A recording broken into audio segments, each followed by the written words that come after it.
नमस्कार दोस्तों, grand master 360 में मैं आलोक आप सभी का स्वागत करता हूं। उम्मीद है सभी दोस्त अच्छे होंगे, अपनी तैयारी अच्छे से कर रहे होंगे। तो सबके एग्ज़ाम्स जो हैं वो धीरे धीरे पास आ रहे हैं, तो आपको किसी भी प्रकार के जो डिस्ट्रैक्शन हैं उन पर ध्यान नहीं देना है। अपनी तैयारी को लगातार मजबूत और मजबूत और मजबूत करते हुए आगे बढ़ते चले जाना है, क्योंकि कहते हैं कि इतनी आसानी से हर कदम पर मत लड़खड़ाओ, कामयाबी पानी है तो संभल जाओ। क्या बोलते हैं? कहा जाता है कि इतनी आसानी से हर कदम पर मत लड़खड़ाओ, कामयाबी पानी है तो संभल जाओ। मत शोर करो अपने प्रयासों का, खामोशी से अपनी जिंदगी को बदल के दिखाओ। तो कभी भी अपने प्रयासों का ढिंढोरा जो है वो किसी के सामने नहीं पीटना है। चुपचाप अपनी मेहनत को एक बंद कमरे में करते रहना है। आपका रिजल्ट जो है वो खुद ब खुद लोगों के कान में आपकी सफलता का डीजे बजाएगा एक दिन। तो उस डीजे बजाने के लिए अभी क्या है, आपको प्रयत्न करना है, प्रयास करना है और सिर्फ खामोशी से करना है। तो चलिए शुरू करते हैं आज की अपनी क्लास और एक एक न्यूज़ का पोस्टमार्टम करते हुए आगे बढ़ेंगे। तो पहली जो न्यूज़ है वो कहाँ से है? वो है फारसी भाषा। ठीक, तो आप लोगों को पता होगा अभी हाल ही में जो हमारे विदेश मंत्री हैं एस जयशंकर जी, वो कहाँ गए? वो जाते हैं ईरान। ठीक, तो वो ईरान जब अपने दौरे पर जाते हैं तो वो वहाँ पर जो ईरान के अपने समकक्ष के साथ वो कुछ जो है अलग अलग मुद्दों पर चर्चा करते हैं।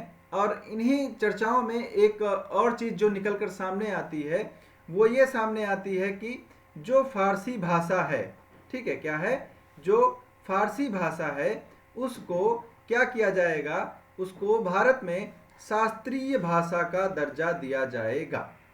क्लियर? तो शास्त्रीय भाषा क्या होती है ये आपको जानना जरूरी है। ठीक, आपको क्या जानना जरूरी है? आपको ये जानना जरूरी है कि शास्त्रीय भाषा क्या होती है। तो सिंपल सी बात है, आप लोगों को पता होगा कि शास्त्रीय भाषा या फिर शास्त्रीय नृत्य या फिर शास्त्रीय गाने, गीत ऐसी चीजें होती हैं जो सदियों से एक परंपरा के रूप में चली आ रही हैं। ठीक, तो कोई भी भाषा जिसका अपना खुद का बहुत पुराना इतिहास हो, वो किसी और भाषा से ना जन्मी हो, ऐसी भाषाओं को शास्त्रीय भाषा कहा जाता है। ठीक, तो यहाँ पर देखेंगे विदेश मंत्री एस जयशंकर ने भारत सरकार की नई शिक्षा नीति के तहत फारसी को भारत की 9 शास्त्रीय भाषाओं में से एक के रूप में शामिल करने का फैसला लिया है। ठीक, तो अब क्या होगा, फारसी भारत की नई शास्त्रीय भाषा होगी। यह निर्णय उनके सांस्कृतिक संबंधों को गहरा करने में एक क्या है, महत्वपूर्ण कदम है। किसके सांस्कृतिक संबंधों को? तो सबसे पहले फारसी लोगों के साथ भारतीयों के और भारत और ईरान के संबंधों की बात में ये क्या है, बात यहाँ पर करता है। इससे पहले जो है 2004 में तमिल भाषा को क्या था, पहली शास्त्रीय भाषा का दर्जा दिया गया था। ठीक, तो सबसे पहले जो भाषा जिसको शास्त्रीय भाषा का दर्जा दिया गया वो कौन सी थी? तमिल भाषा थी। उसके बाद संस्कृत, कन्नड़, मलयालम, उड़िया, इन सब भाषाओं को भी शास्त्रीय भाषा का दर्जा दिया गया। ठीक, देखिए शास्त्रीय भाषाएं अलग होती हैं और संविधान की अनुसूची में जो भाषाएं हैं वो अलग हैं। ठीक, तो ये क्या है, अलग अलग भाषाएं हैं, तो इसमें आपको कंफ्यूज नहीं होना है। ठीक, भारत की राष्ट्रीय शिक्षा नीति 2020 के अनुसार इन शास्त्रीय भाषाओं के अलावा पाली, फारसी और प्राकृत और उनके साहित्य के कार्यों को भी उनकी समृद्धि और भावी पीढ़ी के आनंद और संवर्धन के लिए संरक्षित किया जाना चाहिए। तो अब यहाँ पर फारसी भाषा जो है उसको शास्त्रीय भाषा का दर्जा दिया जाएगा। ठीक, शास्त्रीय भाषा ऐसी भाषा होती है जिसका लगभग 1500 से 2000 वर्षों का पुराना इतिहास हो। ठीक है, मतलब ऐसा नहीं है कि कोई नई नई भाषा आई उसको आप शास्त्रीय भाषा बनाने पर लग गए, नहीं। उसका क्या है, उसका पहली बात तो जो उद्भव हो वो किसी दूसरी भाषा से नहीं होना चाहिए, अर्थात वो क्या हो, स्वयंभू हो।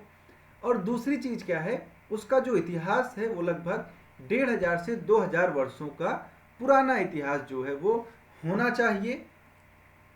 साहित्य ग्रंथों एवं वक्ताओं की प्राचीन परंपरा हो वो, तो ऐसी भाषा को शास्त्रीय भाषा का दर्जा यहाँ पर दिया जा सकता है। ठीक।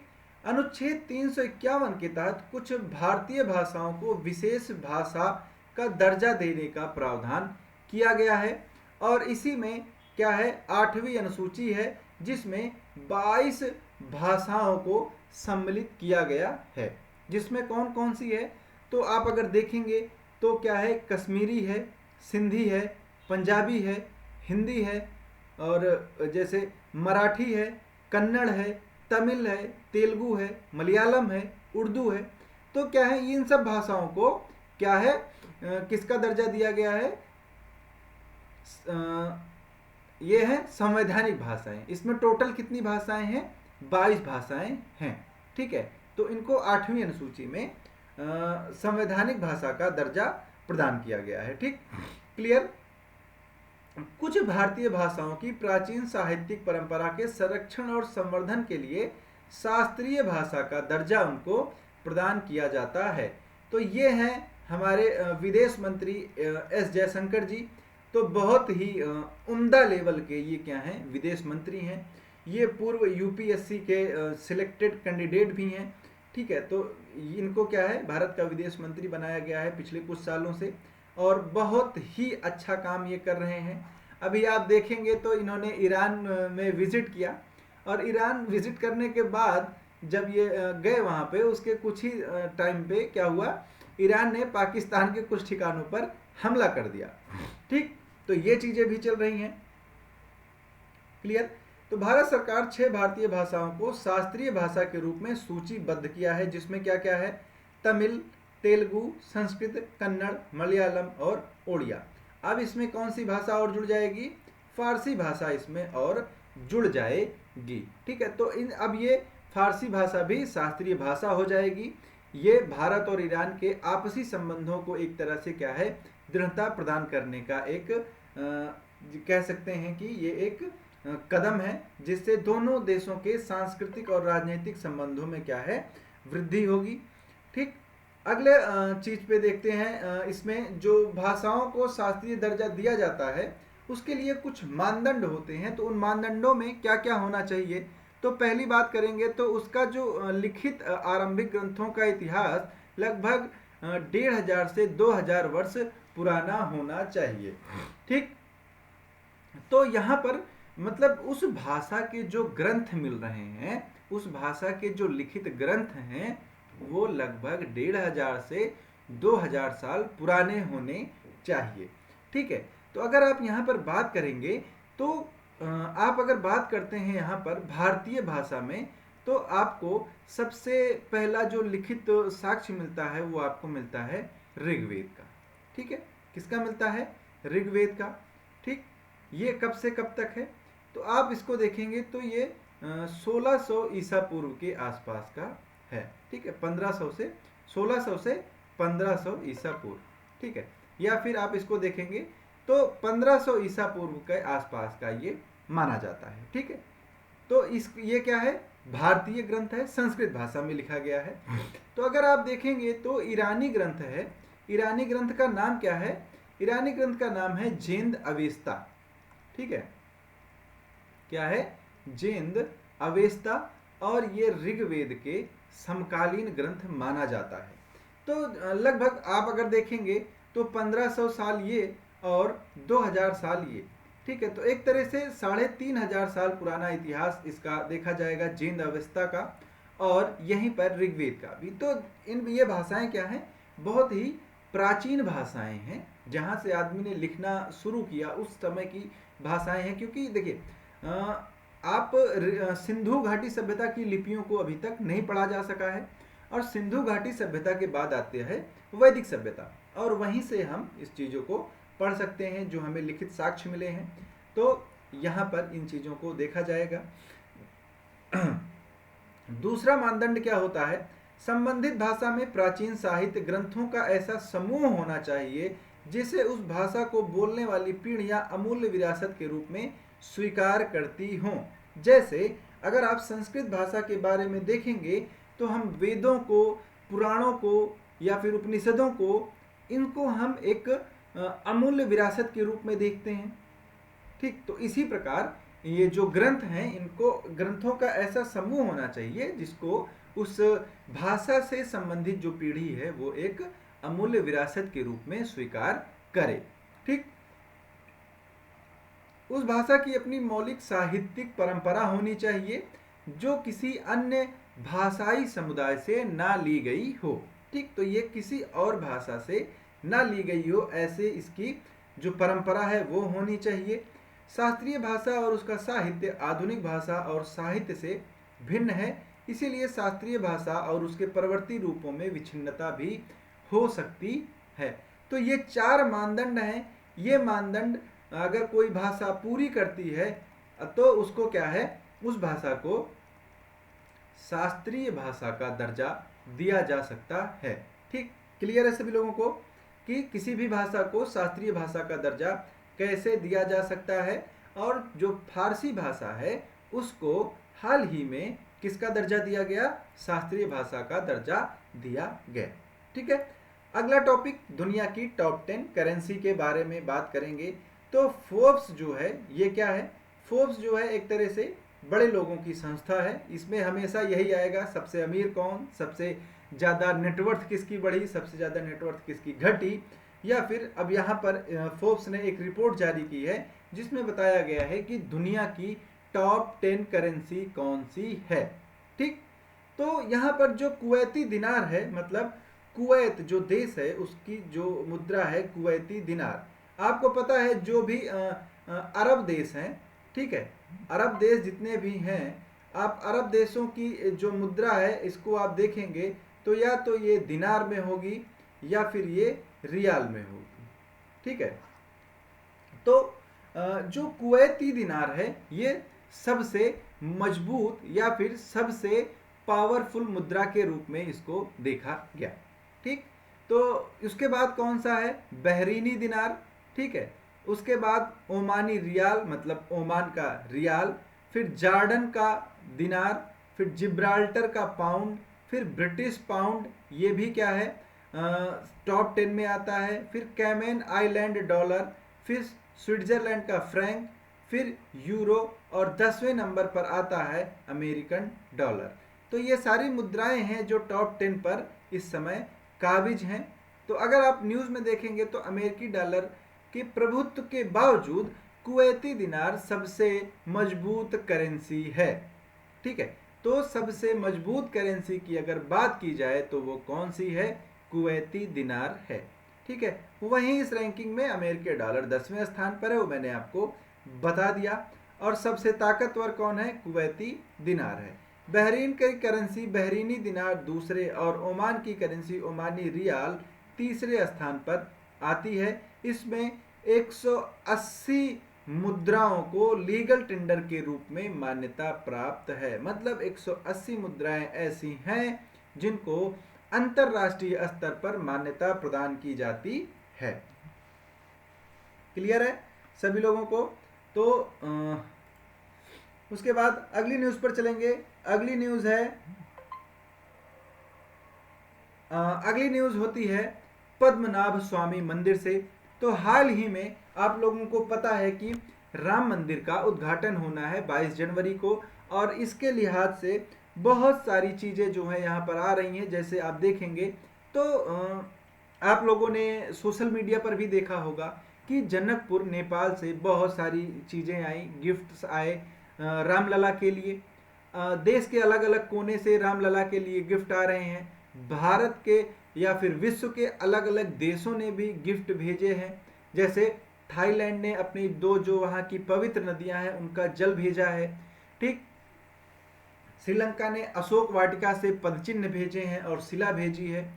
तो सभी देशों से, नेपाल से बहुत सारा सामान आया, क्योंकि नेपाल वाले अयोध्या को एज ए क्या मानते हैं कि उनका क्या है, उनकी जैसे जानकी जी की ससुराल है, तो वो उस रूप में मानते हैं। तो उन्होंने भी बहुत सारे उपहार भेजे हैं। तो इसी उसमें अगर देखा जाए तो जो केरल का पद्मनाभ स्वामी मंदिर है, ठीक, आपको मैं इसकी अभी हिस्ट्री बताता हूँ, काफ़ी रोचक है कहानी इसकी। तो पद्मनाभ स्वामी मंदिर जो है वहाँ से ओनाविलू, ठीक है, क्या ओनाविलू जो है वो भेंट किया जाएगा अयोध्या में श्री रामचंद्र जी को, ठीक। ओनाविलू क्या है? ओनाविलू एक पारंपरिक वाद्य यंत्र है जो एक धनुष के आकार का होता है, ठीक। तो धनुष के आकार का यह यंत्र जो है वो प्रदान किया जाएगा किसको? अयोध्या में श्री रामचंद्र जी को। पद्मनाभ स्वामी मंदिर की तरफ से ये क्या होगा? अयोध्या के लिए उपहार होगा, ठीक। अब अगर मंदिर की बात आई है तो बात करेंगे पद्मनाभ स्वामी मंदिर की। तो ये जो आप फोटो देख रहे हैं ये क्या है? पद्मनाभ स्वामी मंदिर है। और ये शैली कौन सी है? तो ये द्रविड़ शैली है, ठीक है। क्या है? द्रविड़ शैली है मंदिर निर्माण की, ठीक है। आप इसको देखेंगे तो अगर आप इसे सामने से देखते हैं बहुत ही ज़्यादा भव्य आर्किटेक्चर का उदाहरण ये पेश करेगा मंदिर आपके सामने, अगर आप इसको बारीकी से देखते हैं, ठीक है। तो ये किसको समर्पित है? ये भगवान विष्णु को समर्पित मंदिर है, ठीक है। भगवान राम को भगवान विष्णु का अवतार माना जाता है, तो इसीलिए ये जो उपहार है वो भेजा जा रहा है इसको लेके, ठीक। यह मंदिर केरल और द्रविड़ वास्तुशिल्प का अनुपम उदाहरण है। तो मैंने आपको बताया कि इसकी जो शैली है मंदिर निर्माण की वो द्रविड़ शैली है और इसे दुनिया का सबसे धनी मंदिर माना जाता है, ठीक, क्लियर। फिर इसकी अगर हिस्ट्री की बात करें तो श्री पद्मनाभ स्वामी मंदिर का जो इतिहास है 8वीं सदी से मिलता है। यह विष्णु के 108 पवित्र मंदिरों में से एक है जिसे दिव्य देशम भी कहते हैं, ठीक। क्या कहते हैं? दिव्य देशम भी कहते हैं। दिव्य देशम भगवान विष्णु का सबसे पवित्र निवास स्थान है जिसका उल्लेख तमिल संतों द्वारा लिखे गए पांडुलिपियों से मिलता है, ठीक। फिर अगर इसके निर्माण की बात करें तो मार्तंड वर्मा जो त्रावणकोर के राजा थे, इन्होंने इसका पुनर्निर्माण कराया था, मतलब एक तरह से डेंटिंग पेंटिंग जो होती है वो कराया था। जो आज का स्वरूप दिखता है पद्मनाभ स्वामी मंदिर का, जो आप सामने अपने देख रहे हैं, ये जो निर्माण है ये किसके द्वारा कराया गया है? त्रावणकोर के राजा मार्तंड के द्वारा, ठीक। मार्तंड ने ही इस मंदिर में मुर्जपम और भद्र दीपम त्योहार की शुरुआत की। ये क्या है? ये भगवान की एक प्रार्थना है, जो प्रार्थना की जाती है उसका एक स्वरूप है, उसका एक नाम है। तो ये अभी भी 6 वर्षों में एक बार अभी भी किया जाता है ये मुर्जपम और भद्र दीपम, ठीक। तो हाँ, चलिए मैं आपको इसके इतिहास के बारे में बात कर रहा था। तो आप अगर देखेंगे तो यहाँ पर बताया जाता है कि इसमें बहुत ही ज़्यादा संपत्ति जो है वो रखी गई है। और इस मंदिर के बारे में ये भी कहा जाता है कि यहाँ पर 6 द्वार हैं, ठीक है। 6 अलग अलग द्वार हैं और हर द्वार की रक्षा जो है वो सांपों के द्वारा की जाती है। और जो छठा द्वार है उसके पीछे बहुत सारा धन है, खजाना है, लेकिन अगर उस दरवाजे को खोला जाएगा, उस द्वार को खोला जाएगा तो ये मंदिर अपने आप ही क्या हो जाएगा? ध्वस्त हो जाएगा, ठीक। और ये भी कहा जाता है एक तरह से कि इसका कोई प्रमाणिक साक्ष्य नहीं है, लेकिन ये बताया जाता है कि जिसने भी उस दरवाजे को खोलने की कोशिश की, जिसने भी ट्राई किया कि उसको खोला जाए, उसकी क्या हो जाती है? किसी न किसी कारण से मृत्यु हो जाती है, ठीक। तो ये सारी बातें हैं इसके बारे में। आप और भी चीज़ें देखेंगे वो आपके पेपर के पॉइंट ऑफ व्यू से उतनी अच्छी नहीं है, ठीक। तो ये जो है वो पद्मनाभ स्वामी मंदिर के बारे में है। फिर आता है national stock exchange, NSE। National stock exchange जो है वो कारोबारी, इस न्यूज़ में क्यों है? तो कारोबारी अनुबंधों की संख्या के लिहाज से 2023 में एक बार दुनिया के सबसे बड़े डेरिवेटिव एक्सचेंज के रूप में सामने आया है, ठीक। अगर आप बात करें national stock exchange of India limited की, तो भारत का सबसे बड़ा फाइनेंशियल मार्केट है। 1992 में इसका जो मतलब इसकी स्थापना हुई थी, ठीक। NSE एक रिफाइंड इलेक्ट्रॉनिक मार्केट रूप में विकसित हुआ जिसे इक्विटी ट्रेडिंग वॉल्यूम के लिहाज से दुनिया का चौथा सबसे बड़ा मार्केट माना जाता है, क्लियर। फिर आप देखेंगे तो क्या है कि national stock exchange of India limited आधुनिक, पूरी तरह से ऑटोमेटेड इलेक्ट्रॉनिक ट्रेडिंग उपलब्ध कराने वाला भारत का पहला क्या है, स्टॉक एक्सचेंज है। तो ये सारी चीज़ें किसके बारे में है, स्टॉक एक्सचेंज के बारे में है। तो ये न्यूज़ में क्यों है, तो न्यूज़ में ये इसलिए है कि 2023 जो साल था उसमें विश्व के सबसे बड़े डेरिवेटिव एक्सचेंज के रूप में कौन है, तो नेशनल स्टॉक एक्सचेंज है, जो अपने शीर्ष पर बना हुआ है। और इसकी स्थापना कब हुई थी, तो इसकी स्थापना 1992 में हुई थी। बात करें अगर हम इसके मुख्यालय की, तो इसका मुख्यालय है, तो मुख्यालय कहाँ होगा, तो ये ट्रेडिंग का है, तो एक तरह से किससे संबंधित हो गया, ये वित्त से संबंधित हो गया। और भारत की वित्तीय राजधानी किसको बोला जाता है, तो वित्तीय राजधानी बोला जाता है मुंबई को, महाराष्ट्र को। तो इसका मुख्यालय कहाँ पर स्थित है, महाराष्ट्र में इसका मुख्यालय जो है वो स्थित है। क्लियर। फिर उसके बाद बात करते हैं इस छोटे से भालू की। तो ये क्या है, तिब्बतियन ब्राउन बियर या फिर तिब्बती भूरा भालू। ठीक है, तो भूरा भालू थोड़ा अच्छा नहीं लगता है बोलने में, तो क्या बोल सकते हैं, ब्राउन बियर बोल सकते हैं। तो आप हिंदीवादी हैं, तो जो हिंदी लोग हैं तो क्या बोलेंगे, इसको भूरा भालू बोलेंगे। ठीक, तो एक अभूतपूर्व खोज में वन्य जीव उत्साही और संरक्षणवादियों ने सिक्किम में दुर्लभ तिब्बती भूरे भालू की खोज की है। तो ये क्या है, ये तिब्बत वाले रीजन में पाया जाता है, लेकिन पहली बार ये भारत में भी देखा गया है। भारत में तिब्बती भूरे भालू, जिसका साइंटिफिक नाम क्या है, उर्सस आर्कटोस प्रुइनोसस।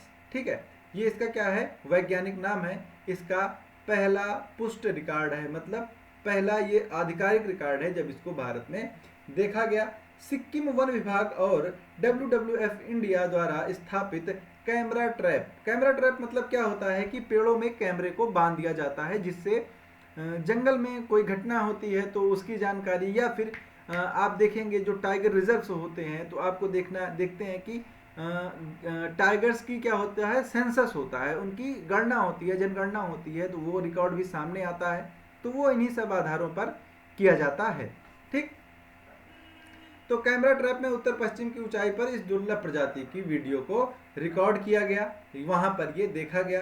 तो उस कैमरे की फुटेज हम नहीं लगा सकते हैं क्योंकि वो काफ़ी ज़्यादा ब्लर होगी, आप समझ नहीं पाएंगे। यहाँ पर भूरा भालू सही सही में भूरा दिख रहा है, तो आपको समझने में क्या है, आसानी होगी। फिर तिब्बती भूरा भालू दुनिया के भालुओं में सबसे दुर्लभ उप प्रजातियों में से एक है। तो ये क्या है, सबसे दुर्लभ उप प्रजाति में से एक है। ठीक, तो ये जंगलों में कम देखा जाता है। तिब्बत पठार की कठोर परिस्थितियों के रूप में ये अनुकूलित है, तो मतलब तिब्बत के पठार में ये लगभग क्या है, पाया जाता है। अब तक नेपाल, भूटान और तिब्बत के पठार के ही कुछ भागों में ये देखे गए हैं। ठीक, तो अब आता है आपके पेपर से रिलेटेड जो चीज़ें हैं उनके बारे में। परिणाम स्वरूप इसे सूची 1 के तहत सूचीबद्ध करके वन्य जीव संरक्षण अधिनियम 1972 के तहत उच्चतम संरक्षण का दर्जा दिया गया है। ठीक, तो ये पहला पॉइंट था आपके एग्जाम के पॉइंट ऑफ व्यू से कि इसे वन्य जीव संरक्षण अधिनियम 1972 के अनुसूची 1 में उच्चतम संरक्षण प्रदान किया गया है। ठीक, और अगर बात करें साइट्स की, तो लुप्त प्राय प्रजातियों के लिए जो अंतर्राष्ट्रीय व्यापार पर कन्वेंशन है, साइट्स जिसको हम बोलते हैं, तो इसके परिशिष्ट 1 में इसे संरक्षित प्रजाति के रूप में सूचीबद्ध किया गया है। ठीक, सभी लोगों को ये चीज़ क्लियर होगी, मैं उम्मीद करता हूँ। तो आगे बढ़ेंगे, अगले टॉपिक पर चलेंगे। अगला टॉपिक हमारा है डिस्ट्रेस अलर्ट ट्रांसमीटर। ठीक है, तो ये किसके लिए जारी किया गया है, ये मछुआरों के लिए जारी किया गया है, लॉन्च किया गया है। और किसके द्वारा किया गया है, तो ये जो भारत की शान है, भारत की मान है, इसरो, उसके द्वारा इसे विकसित किया गया और जारी किया गया है। ठीक, तो समुद्र में मछुआरों को मछली पकड़ने वाली नौकाओं से इमरजेंसी संदेश भेजने के लिए इस्तेमाल दूसरी पीढ़ी के डिस्ट्रेस अलर्ट ट्रांसमीटर DAT को इसरो ने विकसित किया है। ठीक, तो ये इसका क्या है, 2.0 वर्जन है। ठीक, जो डिस्ट्रेस अलर्ट ट्रांसमीटर था वो 2002 से काम कर रहा था। तो और वर्तमान समय में लगभग 20,000 से अधिक जो मछुआरे हैं इसका यूज़ कर रहे हैं। ठीक है, तो सिंपल सा मतलब क्या है इसका, अगर आप आसान भाषा में समझने चाहें तो जो डीएटी है वो एक ऐसी सुविधा है जो समुद्र तट पे मछुआरे होते हैं जो मछली पकड़ते हैं गहरे समुद्र में जाके, वे उनके लिए विकसित किया गया है। तो देखिए क्या है कि समुद्र में तूफान आता है, ठीक, तो बाउंडर भी आते हैं। बाउंडर का मतलब क्या हो गया, चक्रवात। ठीक है, तो समुद्र में समुद्री तूफान, चक्रवात, सुनामी, ये सारी घटनाएं होती रहती हैं। क्लियर। तो वहां पर क्या है कि नेटवर्क की कमी होती है। ठीक है, आप अगर समुद्र में हैं तो वहां पर आपको नेटवर्क नहीं मिलता है। अभी आप किसी सोसाइटी में अंदर रूम ले लीजिए, कमरा बंद कर लीजिए, वहां पर आपको नेटवर्क नहीं मिलेगा तो आप बीच समुद्र में टावर कहां से खड़ा करेंगे, है ना। तो जब बीच समुद्र में टावर नहीं खड़ा कर सकते हैं तो आपके पास क्या सुविधा है, फिर आपके पास सुविधा है सैटेलाइट की। ठीक है, तो इसरो ने क्या किया, डीएटी जो है वो डेवलप किया 2010 में, और इसके जरिए क्या है, मछुआरों को कोई भी जो समस्या है वो आने के पूर्व उनको क्या है, चेतावनी दे दी जाती है, या फिर उन्हें कोई दिक्कत है तो वो बाहर जो है उस मैसेज को भेज सकते हैं। ठीक है, तो ये क्या है, डीएटी। तो इसका एक उन्नत संस्करण जो है 2.0 या फिर इसका दूसरा संस्करण जो है वो किसके द्वारा जारी किया गया, इसरो के द्वारा इसको लॉन्च किया गया है। ठीक, इससे क्या है, मछुआरों को मैसेज मिलने की सुविधा होती है। तो ये सारी चीज मैंने आपको बता दिया। खराब मौसम, चक्रवात, सुनामी जैसे स्थिति में मछुआरों को अलर्ट मैसेज भेजे जा सकते हैं जिससे समुद्र में मौजूद मछुआरों को घर वापस जाने या सुरक्षित जगह को चुनने में मदद मिलेगी। ठीक, ये सारी चीजें होती हैं डिस्ट्रेस अलर्ट ट्रांसमीटर डीएटी के बारे में। अगला जो न्यूज़ है वो है कौन है ये, नोवाक जोकोविच हैं, जो एक फेमस क्या है, टेनिस प्लेयर हैं। ठीक है, फेमस टेनिस प्लेयर हैं। इनको Balkan athlete of the year के अवार्ड से नवाजा गया है, और ये जो बारहसिंघा की खोपड़ी जैसा अवार्ड दिख रहा है यही क्या है, ट्रॉफी है। तो इनको Balkan athlete of the year के पुरस्कार से नवाजा गया है। तो दिग्गज खिलाड़ी हैं टेनिस के। ठीक है, तो नोवाक जोकोविच को NBA स्टार निकोला जोकिक, ये किस रैंक पर है, ये सेकंड रैंक पर यहाँ पर काबिज थे। इनका दूसरा स्थान आया है, को पछाड़कर रिकॉर्ड 8वीं बार वर्ष का सर्वश्रेष्ठ बाल्कन एथलीट नामित किया गया। तो इनको कितनी बार, ये कौन सा था, तो 8वीं बार इनको Balkan athlete of the year से नवाजा गया है। 36 वर्षीय सर्बियाई टेनिस खिलाड़ी कौन, नोवाक जोकोविच 2023 में 3 ग्रैंड स्लैम खिताब जीतने के बाद यह सम्मान हासिल किया, जिससे उन्होंने अब तक कुल कितना, 24 ग्रैंड स्लैम जो है वो जीत लिया है। क्लियर है सभी लोगों को। तो Balkan athlete of the year का अवार्ड किसको प्रदान किया गया है, तो Balkan athlete of the year का अवार्ड नोवाक जोकोविच को प्रदान किया गया है। फिर उसके बाद आ जाती है news Spanish super cup. Spanish super cup क्या है, ये फुटबॉल से संबंधित है। तो सबसे पहला क्वेश्चन यही बनता है कि स्पेनिश सुपर कप किस खेल से संबंधित है। तो ये किससे संबंधित है, फुटबॉल से संबंधित है। उसके बाद जो फाइनल मैच था वो किसके किसके बाद बीच में खेला गया, तो वो रियल मैड्रिड और बार्सिलोना के बीच में खेला गया। तो आप लोगों को रियल मैड्रिड और बार्सिलोना से याद आता होगा क्रिस्टियानो रोनाल्डो और लियोनल मेसी। ठीक है, तो अगर आप देखेंगे तो रियल मैड्रिड से क्रिस्टियानो रोनाल्डो खेलते थे और बार्सिलोना से लियोनल मेसी खेलते थे। ठीक है, क्लियर। लेकिन यहाँ पर क्या हुआ, दोनों खिलाड़ी अब क्या है, क्रिस्टियानो रोनाल्डो अरब के लिए खेलते हैं। तो ऐसे ही, तो देखिए विनीसियस जूनियर की हैट्रिक, ये क्या है, खिलाड़ी हैं, की मदद से रियल मैड्रिड ने सऊदी अरब में खेले गए मैच में अपने चिर प्रतिद्वंदी बार्सिलोना को 4-1 से हराकर Spanish super cup football tournament का खिताब जीता। तो आप जैसे क्रिकेट में पाकिस्तान और भारत का मैच देखते हैं, सेम वही फुटबॉल में हाल हो जाता है बार्सिलोना और रियल मैड्रिड का। लेकिन भारत पाकिस्तान का क्या है, इनका जो आपसी सीमा विवाद है इसके लिए है, और बार्सिलोना और रियल मैड्रिड का क्या है, ये एक दूसरे के कंपटीटर हैं। ठीक है, ये बेहतर साबित करने के लिए खेलते हैं वहाँ पर क्योंकि ये दोनों ही अपने आप में बेस्ट टीम्स हैं फुटबॉल के मैचों में। ठीक, तो रियल मैड्रिड सुपर कप ने ये 13वीं बार ये खिताब जीता और बार्सिलोना 14 बार ये खिताब जीत चुका है। ठीक, अगर आप बात करें तो बार्सिलोना के लिए लियोनेल मेसी खेलते थे और दूसरी ओर रियल मैड्रिड के लिए क्रिस्टियानो रोनाल्डो जो है वो खेलते थे। ठीक है, तो ये चीज़ है किसके लिए, स्पेनिश सुपर कप के लिए। ठीक, अगले टॉपिक पर चलेंगे तो अगला टॉपिक है ग्लोबल फायर पावर इंडेक्स या फिर ग्लोबल फायर पावर सूचकांक। ठीक, तो ये क्या है, ये एक सूचकांक है जिसमें दर्शाया जाता है कि किस देश की सेना सबसे ताकतवर है। तो आप यहाँ पर देखेंगे तो सबसे ताकतवर अगर आप देखेंगे तो फर्स्ट नंबर पर है कौन सी सेना, यूएसए की सेना पहले नंबर पर है, फर्स्ट। अगर आप दूसरे नंबर की बात करें तो रूस की सेना है, और अगर आप तीसरे नंबर की बात करें तो चीन की सेना है, और उसके बाद अगर आप चौथे नंबर पर आते हैं तो यहाँ पर हमारा प्यारा भारत है जो चौथे नंबर पर विश्व की सबसे ताकतवर सेनाओं का प्रतिनिधित्व करता है, और 5वें नंबर पर दक्षिण कोरिया है। तो भारत जो है वो विश्व में चौथी सबसे मजबूत सेना है।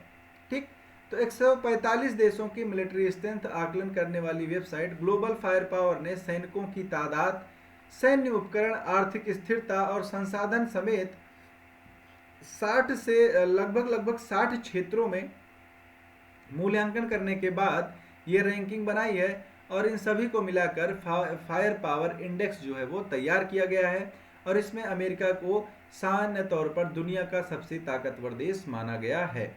ठीक, रूस दूसरे स्थान पर है, चीन तीसरे स्थान पर है, और बात करें हमारे प्यारे भारत हिंदुस्तान की तो वो चौथे स्थान पर यहाँ पर आता है। भारत की अगर स्कोर की बात करें तो वो है 0.1023। तो ये जो स्कोर है ये 0 से 1 के बीच में होता है, 0 सबसे कम होता है और 1 सबसे ज़्यादा होता है। तो सभी देशों को इसी के बीच में जो है वो रैंकिंग प्रदान की जाती है।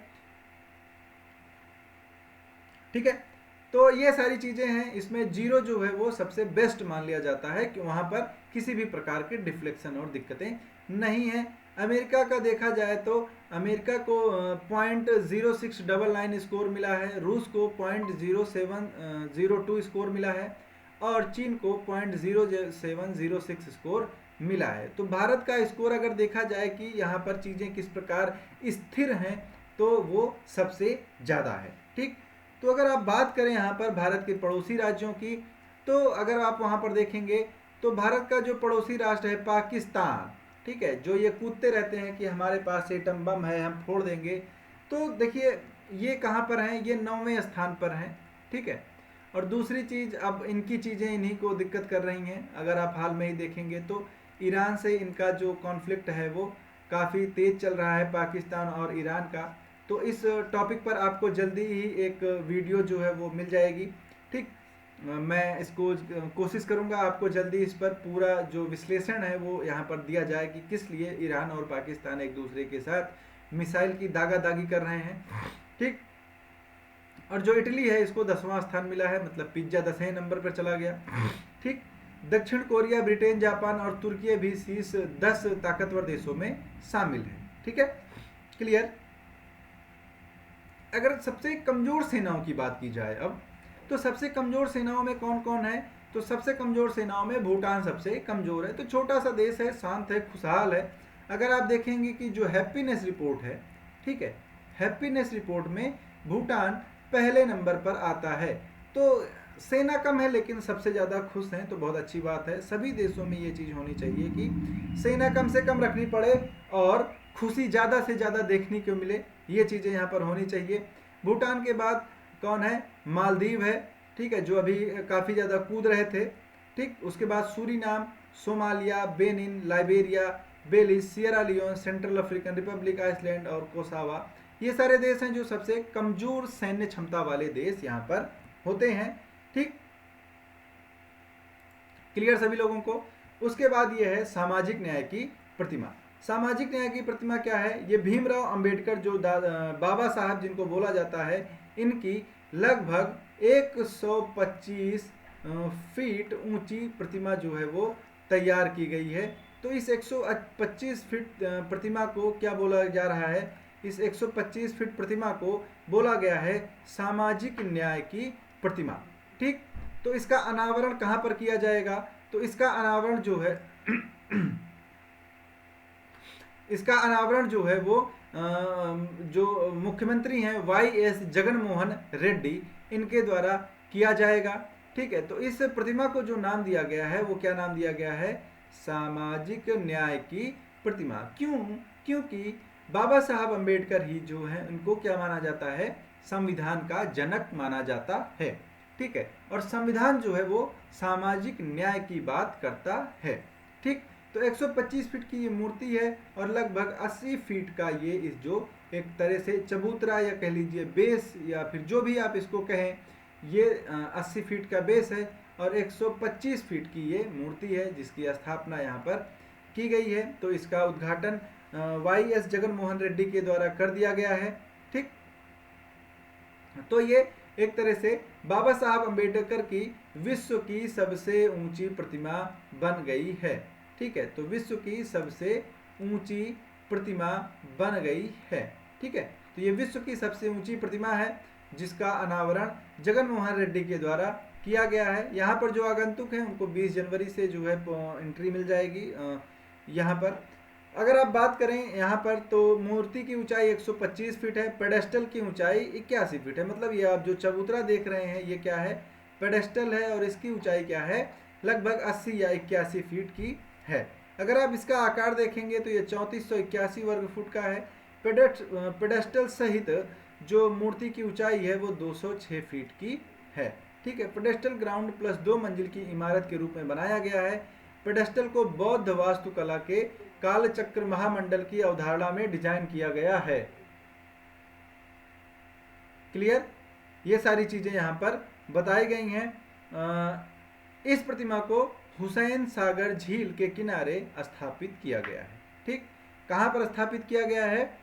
हुसैन सागर झील में स्थापित किया गया है। ठीक, तो उसके बाद चलिए इसी के साथ देख लेते हैं कि दुनिया की जो 5 सबसे ऊंची मूर्तियां हैं उनमें कौन कौन सी मूर्तियां आती हैं। तो यहाँ पर अगर आप बात करेंगे तो सबसे पहले आपको गुजरात में मिल जाएगा स्टेचू ऑफ यूनिटी, एकता की मूर्ति, जो किसकी है? सरदार वल्लभ भाई पटेल की है। ठीक है, तो ये लगभग 182 मीटर ऊंची प्रतिमा है। ठीक, जिसका अनावरण किया गया था 2018 में। ठीक है, किसके द्वारा? तो एक ही हैं जो हर चीज का अनावरण आजकल कर रहे हैं, तो उन्हीं के द्वारा किया गया था। ठीक, उसके बाद ये क्या है? ये 182 मीटर के साथ दुनिया की सबसे ऊंची एक प्रतिमा है या फिर मूर्ति है जो कहाँ है? गुजरात में स्थित है। ठीक है, तो क्या है? सरदार पटेल की मूर्ति है, गुजरात राज्य में नर्मदा के तट पर है। 31 अक्टूबर 2018 को इसका उद्घाटन किया गया था। ठीक है, तो उद्घाटन की तारीख क्या थी? 31 अक्टूबर 2018। फिर दूसरे नंबर पर आता है स्प्रिंग टेम्पल बुद्धा, और ये मूर्ति कहाँ पर है? चीन में है। दुनिया की दूसरी सबसे ऊंची मूर्ति है जिसकी ऊंचाई कितनी है? 128 मीटर, और ये किसकी है? भगवान बुद्ध की है। क्यों? क्योंकि चीन में जो जनसंख्या है सर्वाधिक धर्मों को मानने वाली, तो उसमें सबसे पहला धर्म कौन सा आता है? बौद्ध धर्म आता है। वो भी लगभग 15 से 20% लोग हैं जो बौद्ध धर्म को मानते हैं, बाकी लोग किसी धर्म को मानते ही नहीं हैं। ठीक, ये कहाँ पर स्थित है? तो हेनान प्रांत में तियन रुई झरने के पास ये मूर्ति स्थित है। अगर आप बात करें तीसरे नंबर की, तो ये कौन सी है? लैक्यूं सेक्या, म्यांमार में स्थित है। ठीक, ये दुनिया की तीसरी सबसे ऊंची प्रतिमा है। ठीक, तो ये कितनी, इसकी ऊंचाई कितनी है? तो इसकी ऊंचाई लगभग 116 मीटर है। तो एग्जैक्ट अगर बात करें तो 115.8 मीटर है, और ये किसकी है? गौतम बुद्ध की प्रतिमा है। ये मोनव्या जिले के खतकान तुंग गांव में स्थित है। ठीक है, और ये कहाँ पर है? तो ये 40 फीट ऊंचे सिंहासन पर टिकी हुई है। तो ये दुनिया की तीसरी सबसे ऊंची मूर्ति यहाँ पर हो जाती है। फिर आप चौथे नंबर पर बात करें तो उसिकु दाइबुत्सु, और जापान में है। ये भी किससे है? ये भी भगवान बुद्ध की प्रतिमा है, और दुनिया की चौथी सबसे ऊंची प्रतिमा है जिसकी ऊंचाई 100.58 मीटर है। ठीक, और ये 1993 से वर्ष 2002 तक दुनिया की सबसे ऊंची मूर्ति थी। ठीक है। 5वें नंबर पर बात करें तो ये भी जापान में ही स्थित है, इसका नाम है सेंदाई दाई कैनन, और ये कहाँ पर है, जापान में। ये दुनिया की 5वीं सबसे ऊंची मूर्ति है, 100 मीटर इसकी ऊंचाई है और पहाड़ी पर ये स्थित है। बौद्ध बोधिसत्व को दर्शाती हुई ये प्रतिमा जो है स्थापित की गई है। तो ये 5 प्रतिमाएं हैं जो विश्व में सबसे ऊंची हैं। इसमें भारत जो है वो पहले स्थान पर है 182 मीटर की प्रतिमा के साथ। फिर न्यूज़ आ जाती है 16वें वित्त आयोग की।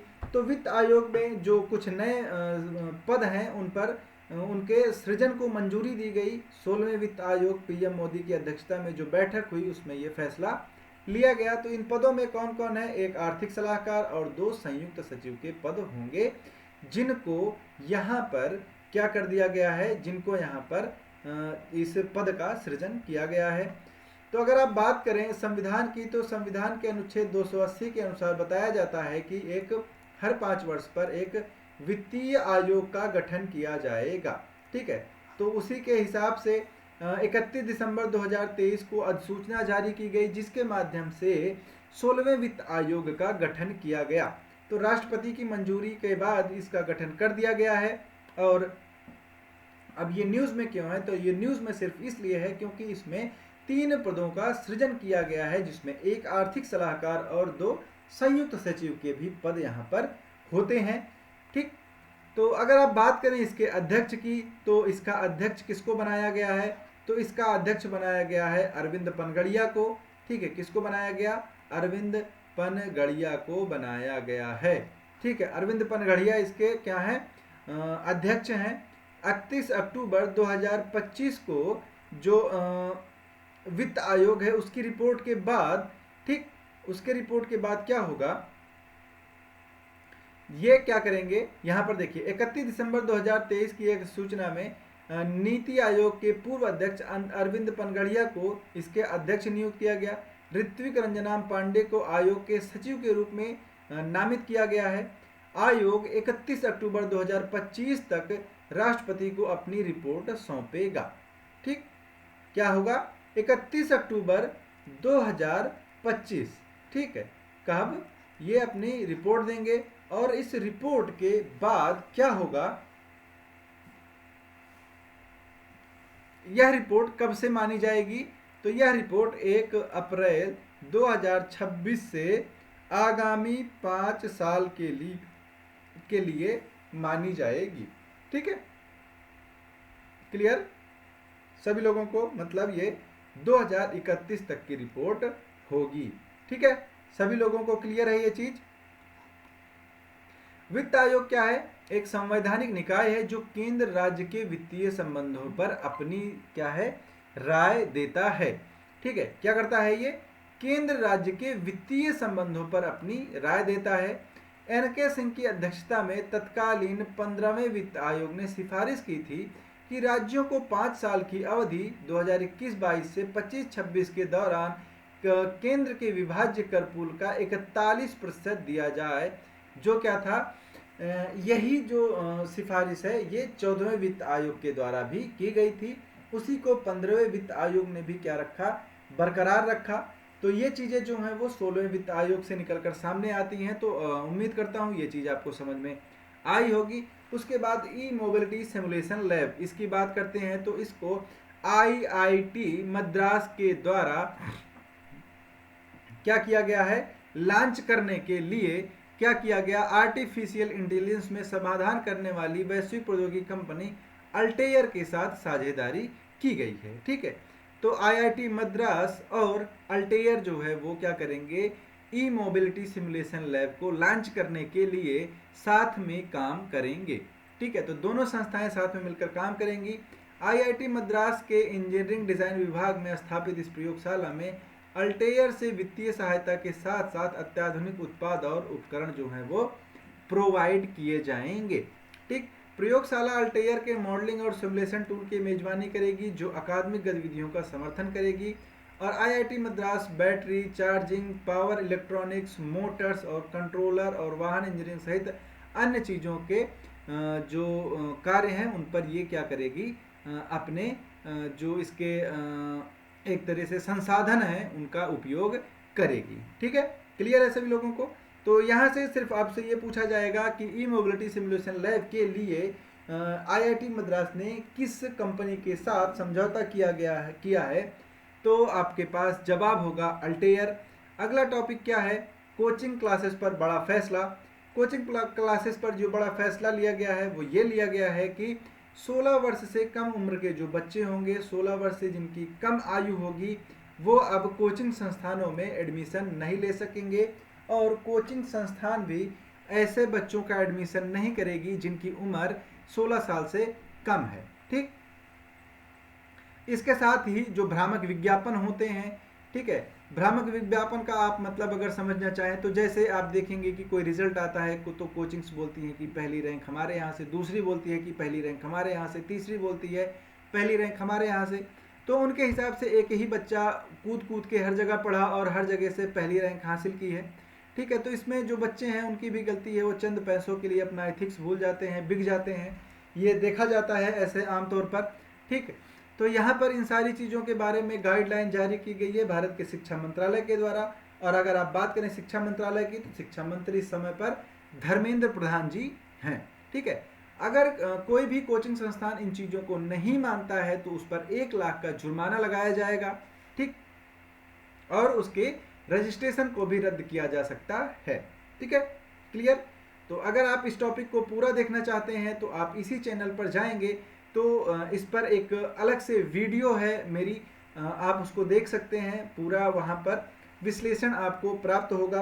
तो यहाँ पर आप इसको शॉर्टकट में देख सकते हैं और वहाँ पर आप इसका पूरा विश्लेषण देख सकते हैं कि जो शिक्षा मंत्रालय है उसने किस प्रकार के दिशा निर्देश जो हैं वो जारी किए हैं, किस प्रकार की गाइडलाइन जारी की है, ये चीज़ें आप वहाँ पर देख सकते हैं। ठीक, इसमें बताया गया है कि कोई भी बच्चा अगर एडमिशन लेता है तो उसको पूरा फीस स्ट्रक्चर समझाना जाना चाहिए।